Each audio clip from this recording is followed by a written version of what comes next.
AI가 금융계를 바꾼다. 이 얘기 정말 많이 들어보셨죠? 근데 무슨 로봇이 세상을 지배한다거나 모든 문제가 해결될 거라는 그런 뜬구름 잡는 얘기 말고요. 지금 이 순간 금융 현장에서 진짜 무슨 일이 벌어지고 있는지 전문가들의 핵심 통찰만 콕콕 집어서 명쾌하게 파헤쳐 보겠습니다. 자, 그럼 바로 본론으로 들어가 볼까요? 아마 우리 모두 마음속 한편으론 가장 궁금해하고 있을 바로 그 질문이요. 과연 AI 시대에 내 일자리는 괜찮을까? 이게 그냥 막연한 불안감이 아니라는 걸 바로 이 숫자가 보여주죠. 최근 시티은행 보고서에 따르면 금융업 종사자의 절반, 무려 50%가 AI의 영향을 받을 수 있다고 해요. 정말 어마어마한 숫자죠. 그러니까 우리가 이 얘기를 더 이상 피할 수 없는 겁니다. 결국 AI를 둘러싼 이야기는요, 딱 두 가지로 나뉘는 것 같아요. 이게 과연 우리를 위협하는 존재일까요? 아니면 완전히 새로운 기회가 될까요? 공상과학과 현실을 딱 가르고 그 답을 한번 찾아보죠. 우리가 진짜 걱정해야 할 건 무슨 터미네이터 같은 게 아니라는 거죠. 전문가들이 진짜 주목하는 건 훨씬 더 현실적인 문제들이에요. 예를 들면 대출 심사를 하는 AI가 나도 모르게 특정 그룹을 차별한다거나 시장을 그냥 흔들어버리는 딥페이크 가짜뉴스가 막 퍼진다거나, 그리고 제일 무서운 건 이런 변화의 속도를 내가 못 따라가서 뒤처지는 것. 바로 이런 게 진짜 위협이라는 겁니다. 바로 이 말이 핵심을 정확히 꿰뚫고 있어요. 당신을 대체하는 것은 AI가 아닙니다. AI를 사용하는 사람이 당신을 대체할 것입니다. 결국 진짜 위협은 AI라는 기술 그 자체가 아니라는 거죠. 그 기술의 흐름을 외면하고 있는 바로 우리의 태동에 있다는 겁니다. 하지만요, 위험만 있는 건 절대 아니죠. AI는요, 사실 새로운 일자리를 만들어내는 거대한 엔진이기도 하거든요. 생각해보세요. 10년 전에 AI 윤리학자가 이렇게 중요한 직업이 될 거라고 누가 상상이나 했겠어요? 한 연구를 보니까 지난 25년 동안 미국에서 새로 생긴 일자리의 20%가 아예 세상에 없던 직업이었대요. 그러니까 언젠가는 서울 사무실에서 달에 있는 은행 지점을 관리하는 그런 날이 올지도 모르는 거죠. 정말 가능성은 무한합니다. 자, 그렇다면 이 위협과 기회의 갈림길에서 우리는 대체 뭘 해야 할까요? 전문가들이 말하는 해답은 하나입니다. 바로 AI 리터러시를 갖추는 것. 이제 이건 뭐 선택사항이 아니라 생존을 위한 필수 역량이 됐습니다. AI 리터러시, 말이 좀 어렵게 들릴 수도 있는데요. 사실 되게 간단해요. 운전이랑 비슷하다고 생각하시면 돼요. 우리가 자동차 엔진의 모든 원리를 다 알 필요는 없잖아요. 하지만 엑셀이 뭐고 브레이크가 뭔지, 언제 밟아야 하는지는 알아야 하죠. 딱 그겁니다. AI의 기본 개념을 이해하고 얘가 뭘 잘하고 뭘 못하는지, 그 강점과 한계를 알아서 이걸 효과적이고 또 윤리적으로 쓸 수 있는 능력, 그게 바로 AI 리터러시예요.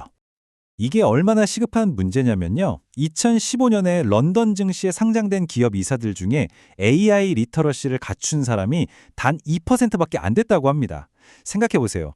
가장 중요한 결정을 내리는 리더 그룹에서부터 이렇게 심각한 격차가 있었던 거죠. AI 리터러시, 뭐 거창하게 들리지만 오늘 당장 시작할 수 있는 아주 간단한 3단계 방법이 있어요. 첫째, 그냥 매일 써보세요. 업무든 뭐 주말에 놀러갈 계획을 짜든 뭐든 좋아요. 둘째, 일부러 흠을 한번 찾아보세요. AI가 막 헛소리를 하거나 대화의 맥락을 놓치는 순간 그걸 딱 잡아내는 거죠. 그리고 마지막으로 와, 이건 진짜 내 능력을 몇 배로 증폭시켜주네 하는 그런 마법 같은 순간을 발견하는 겁니다. 예를 들어 볼까요? AI한테 신입사원 면접 질문 10개만 만들어줘. 이렇게 한번 시켜보세요. 아마 생각보다 훨씬 날카로운 질문에 깜짝 놀라실 거예요. 아니면 다음 가족여행 계획을 한번 맡겨보는 건 어때요?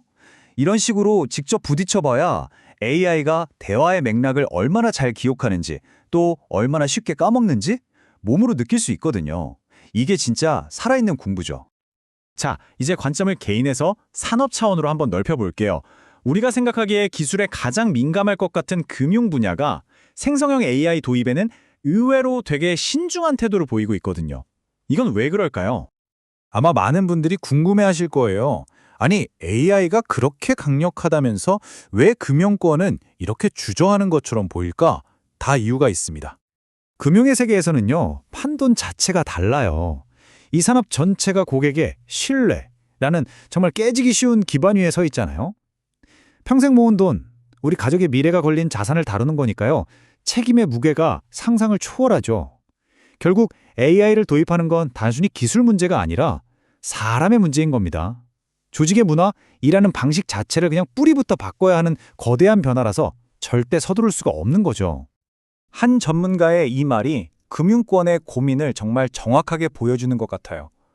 챗GPT를 상자에서 꺼내 연결하고 자, 우리도 AI 한다 라고 말할 수는 없습니다. 그러니까 신뢰와 책임이 생명인 산업에서 AI를 도입한다는 건 그냥 새 장난감 하나 사는 거랑은 차원이 다른 문제라는 뜻이죠. 자, 이제 마지막으로 시야를 가장 넓은 무대, 바로 전 세계로 한번 옮겨보겠습니다. 사실 이 AI 기술 개발의 수면 아래에서는요, 보이지 않는 국가 간의 정말 치열한 경쟁, 새로운 지정학적 전쟁이 벌어지고 있습니다. 이 데이터를 보시면 지금 경쟁 구도가 얼마나 빠르게 바뀌고 있는지 실감 나실 거예요. 한 주요 AI 컨퍼런스에서요, 상위 5%에 드는 우수 논문의 75%에 중국 저자가 포함되어 있었어요. 또 발표 논문으로 뽑힌 600개 중에 무려 442개와 중국의 연구 결과였고요. 이건 뭐 그냥 따라잡는 수준이 아니죠. 말 그대로 판도가 바뀌고 있다는 신호입니다. 지금 AI 개발 경쟁은 크게 두 가지 전략이 꽝 부딪히고 있는 형국이에요. 한쪽에는 기술을 비밀로 하고 독점하려는 폐쇄형 모델이 있고요. 다른 한쪽에는 지금 중국의 무서운 성장을 이끈 오픈소스 모델이 있습니다. 많은 전문가들은 결국 지식을 공유하고 전 세계가 함께 협력해서 기술을 발전시키는 이 오픈소스 방식이 경쟁에서 이길 거라고 보고 있습니다. 여기서 오픈소스의 진짜 중요한 점을 하나 짚고 넘어가야 해요. 핵심은 단순히 코드를 공개하는 게 아니고요. 그 AI 모델을 훈련시킨 데이터를 투명하게 공개하는 겁니다. 마치 우리가 먹는 음식에 무슨 재료가 들어갔는지 알아야 안심할 수 있는 것처럼요. 어떤 데이터로 AI가 학습했는지를 알아야 그 결과를 믿을 수 있고 또 위험한 편향성 같은 것도 막을 수 있겠죠. 자, 이렇게 개인의 커리어부터 산업의 병화, 그리고 국가 간의 경쟁까지 쭉 훑어봤습니다. 그럼 이제 이 모든 거대한 흐름 속에서 나는 어디에 서야 할까요? AI 시대에 인간만이 가질 수 있는 가치를 어떻게 지켜낼 수 있을지 마지막으로 이야기해 보겠습니다. 핵심은 이겁니다. 기술은 우리의 파트너이지 주인이 아니라는 것. 최종 투자 결정처럼 정말 막중한 책임을 기계에 그냥 떠넘겨서는 안 되겠죠? AI에만 의존하는 건요, 매일 차만 타고 다니다가 결국 뛰는 법을 잊어버리는 거랑 똑같아요. 그러니 절대 잊지 마세요. 여러분의 창의력, 비판적인 사고, 그리고 무엇이 옳은지 판단하는 그 윤리적인 감각이야말로 AI가 절대로 복제할 수 없는, 그래서 앞으로 더욱더 소중해질 여러분의 가장 큰 자산입니다. 그렇다면 우리가 나아갈 길은 명확합니다. 바로 배우는 것이죠. 스탠포드 같은 세계 최고의 대학들이 만든 정말 양질의 무료 강의들이 지금 여러분 손안에 닿아 있습니다. 인류 최고의 지성에 접속하는데 돈 한 푼 들지 않는 시대잖아요. 시작하지 않을 이유가 정말 있을까요? 기술은 우리 손에 정말 강력한 도구를 쥐어줬습니다. 하지만 그 도구로 어떤 미래를 만들지는 전적으로 우리의 선택에 달려 있습니다.